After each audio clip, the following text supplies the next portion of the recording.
All right, so G-Switch 4 has been out for a while now, the long-awaited sequel to the beloved G-Switch 3. And it's even set to arrive on Steam next month. But before we get hyped for that, let's take a step back and look at what most players will experience first. The official levels. Are they really on par with G-Switch 3's design? After all, G-Switch 3 became such a hit thanks to its brilliant level design and pacing. That's a big reason it's racked up over 5 million downloads on mobile. So today, we're diving in to find out if G-Switch 4 manages to capture that same magic or surpasses it. Quick note before starting, I won't take into account the hard mode versions of the levels. Basically because the opinions I have about the normal levels can be applied equally to the hard mode ones. I'll only mention specific things such as the orbs location. With that said, let's begin with the first level, shall we?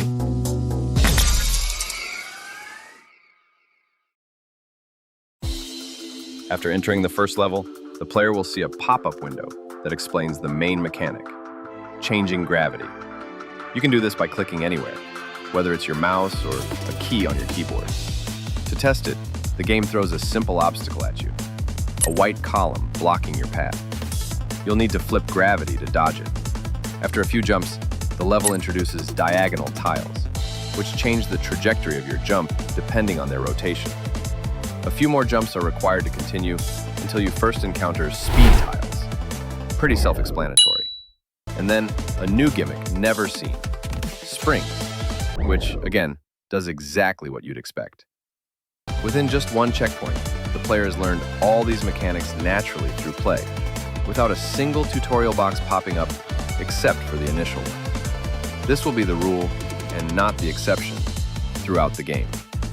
Moving on, the player will learn that you can not only switch between up and down, but also move vertically. That's right, you can move in any direction, as long as you're walking on the tables. Here you'll also come across saws, the main hazard of the game. If the player doesn't react in time, they'll quickly learn these are deadly on contact. Reflexes are key here, since you will slowly go faster. However, this level is designed as an introduction for newcomers, so it doesn't escalate a great deal. The next checkpoint doesn't seem too special at first. Wait, was that another switcher running by at the top? Okay, so this game, unlike the previous ones, actually shows other switchers interacting inside the simulation. This is the first appearance of Reina, who's running through her own section of the level. It's a small but really cool detail that surprises players familiar with G-Switch 3. Sadly, this concept, seeing other switchers in real time, isn't used much later in the game, only when it is time to talk. This checkpoint also contains the first XP orb. It's really easy to grab, but it works perfectly as an introduction, since new players will quickly notice the orb when it's already too late to catch. After a short conversation with Reina, the player continues through the rest of the stage. These cutscenes are a nice addition, helping set up the lore of the game, and really makes the difference. So hey, nice work. Anyway, the rest of the level does a great job of ramping up the challenge. You'll go faster, solve quick puzzles, and time better your jumps. The orbs placements are smart too.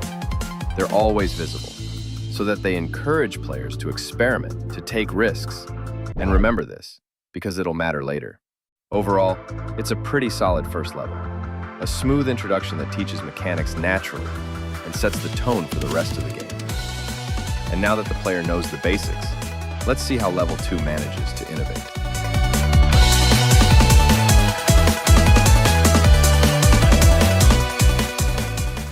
Okay, before we begin the level, I just want to say that these backgrounds are amazing. It is a huge improvement compared to the rest of the G-Switch games, where only the third game featured different backgrounds, but most of them looked similar and a bit vague. The music is also amazing, breaking away from the older games by using distinctive instruments, whether it's the type of drums, the run bits that play, or the bass line.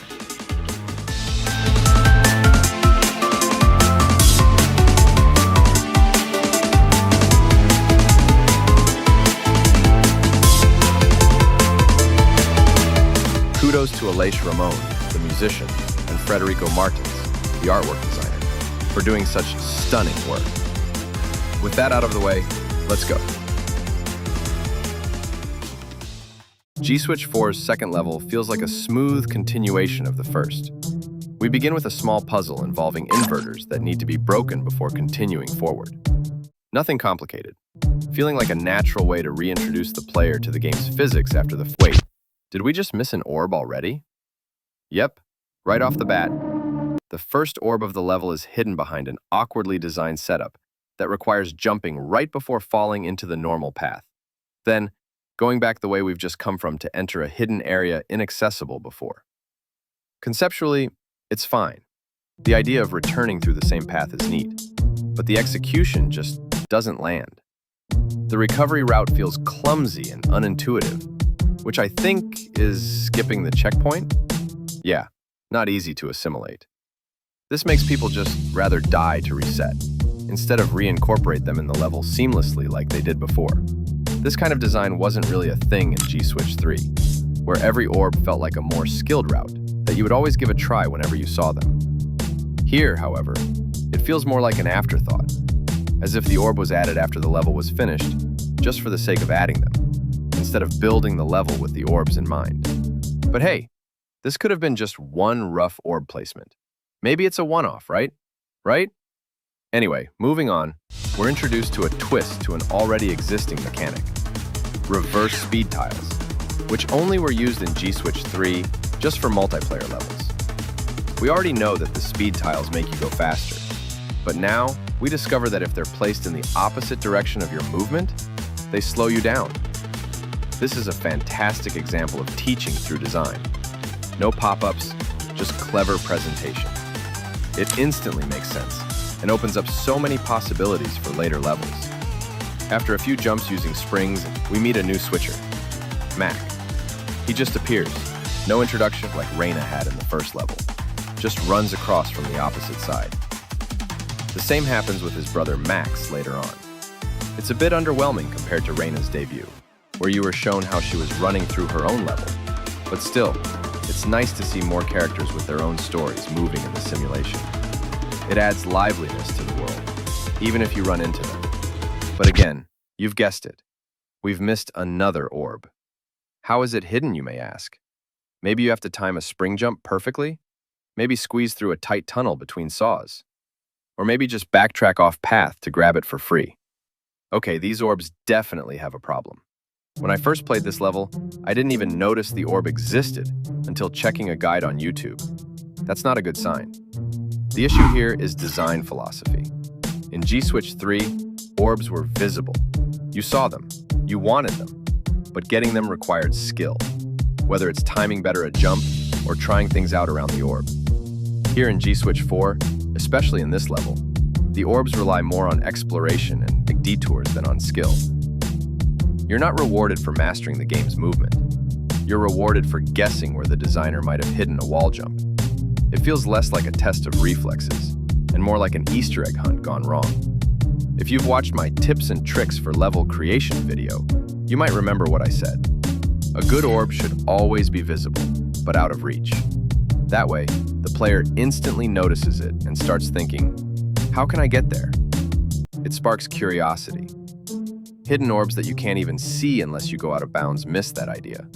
Hell, even the hard mode's second orb of this level does a better job at that. So yeah, that's 2 orbs down, both underwhelming. Surely the third one will fix that, right? Nope. Near the end of the level, there's this tight tunnel section, but before you know it, you've already missed the last orb of the level. Again! This time revolving on the same idea as the previous one. Finding a way to go back and boom, free orb. And this one is even more awkwardly placed. You literally have to do a void jump.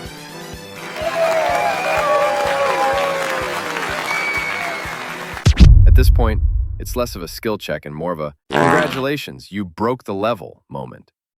Honestly, it's frustrating because the level itself is actually great. The difficulty, flow, and new gimmick are all really well implemented. The balance between fast and slow sections feels good, and the combination of springs and inverters keeps things varied without feeling overwhelming. If the orbs weren't so oddly designed, this could have easily been one of the best early levels in the game. Aside from that, Level 2 stands strong. It introduces its new mechanic perfectly, keeps the player engaged, and delivers a solid challenge curve. The only real stumble is the orb design, and that's fixable. So overall, still a good level, just weighed down a bit because of the orbs. After this downfall, will level 3 recover from this? Absolutely.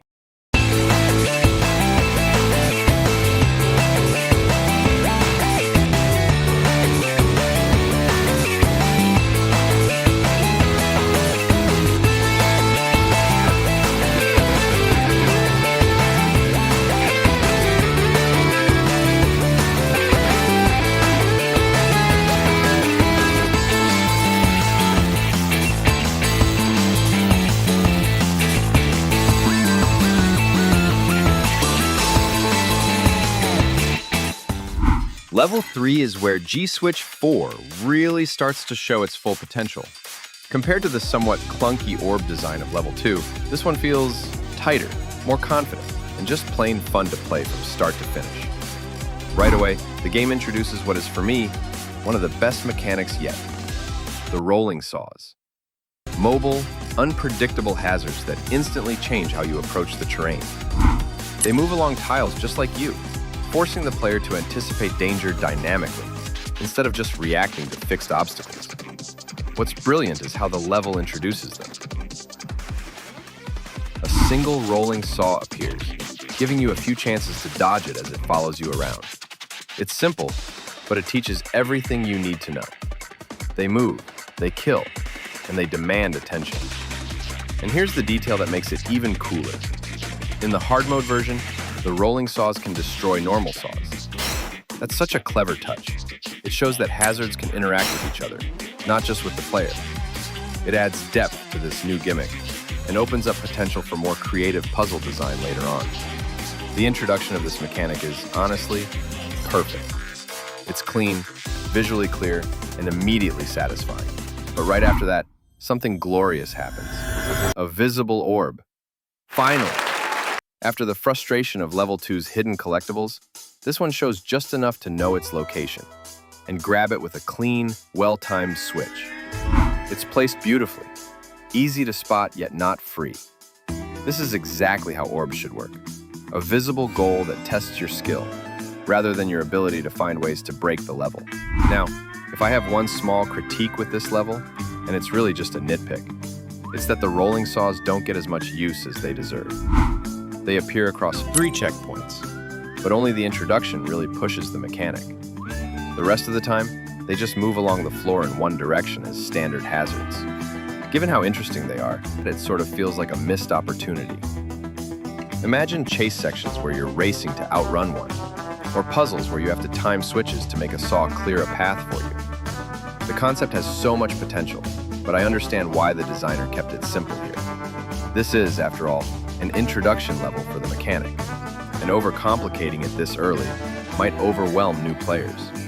Still, I can't help but wish for a bit more experimentation.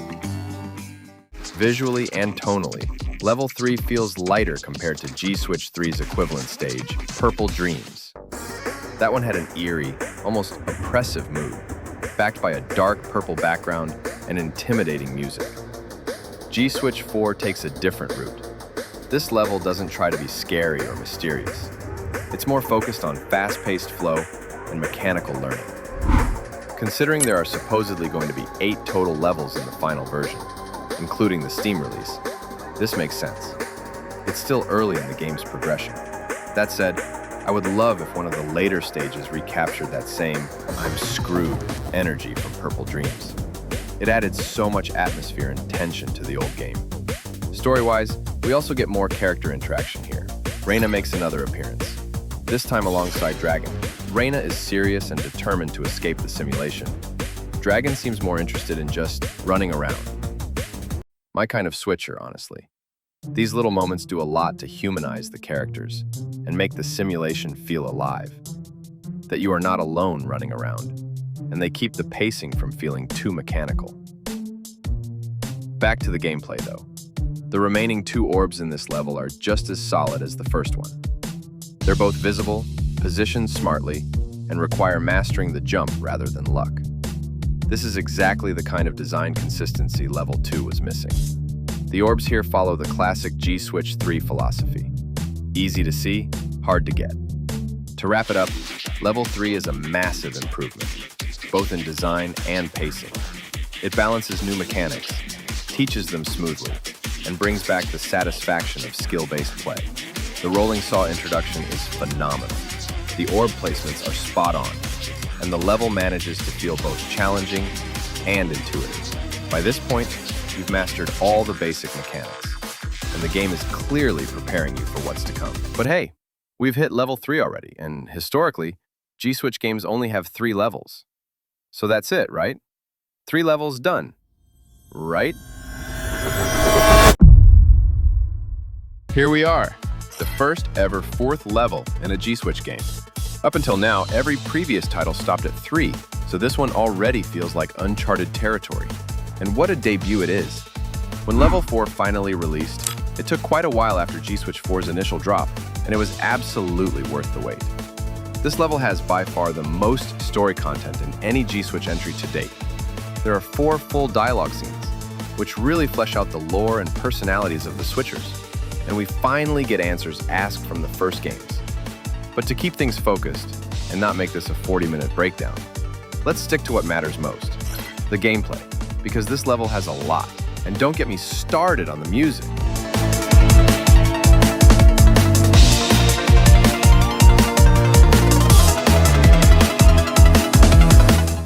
Right from the start, we get a pop-up tutorial window explaining the brand new dash power-up. Once collected, this temporary ability lets you dash forward mid-air with a single click or key press, propelling you across huge gaps or dodging hazards at high speed.